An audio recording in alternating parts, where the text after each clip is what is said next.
नमस्कार. आवाज जनता की मध्ये आपले स्वागत आहे. अशा निष्पक्ष बातम्या पाहण्याकरिता चॅनलला लाईक करा, सबस्क्राईब करा आणि शेअर करा. एक मोठी बातमी. हुडकेश्वर पोलिसांच्या हाती लागले देशी विदेशी दारूचा साठा. संपूर्ण देश व नागपूर शहर आझादीच्या जश्नाच्या तयारीत आहेत. अशात दारू तस्करी करणारे दारूचा साठा जमा करण्यासाठी तयारीत असतात. हुडकेश्वर पोलीस पेट्रोलियम टीमच्या शिपाईच्या हातात अडकले. त्यात तब्बल 40 ते 50 हजाराचा माल हाती लागले. हुडकेश्वरचे PI ध्यानेश्वर भेदोडेकर यांच्या मार्गदर्शनात कारवाई करण्यात आली. हेड कॉन्स्टेबल सतीश मानके, बजरंग जुनघरे, गौरव गजबिये, नरेंद्रजी यांनी कारवाई केली. धन्यवाद.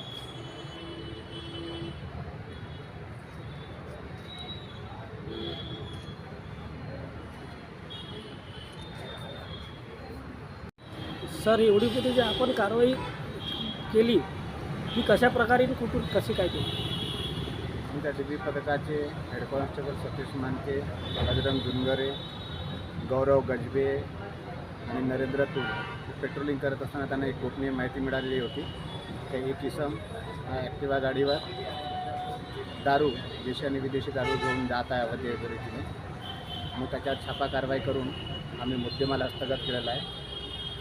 विदेशी हा 18,000चा माल आहे आणि देशी दारूचा 12,000चा माल आणि गाडी असा पकडून आम्ही एकूण 50,000चा मुद्देमाल हस्तगत केलेला आहे आणि पुढील कायदेशीर कारवाई केली. मी वरिष्ठ पोलीस निरीक्षक ज्ञानेश्वर भेदोडकर, पोलीस ठाणे हुडकेश्वर हद्दीतील सर्व नागरिकांना येणाऱ्या उद्याच्या 15 ऑगस्ट या स्वातंत्र्य दिनाच्या हार्दिक शुभेच्छा देतो.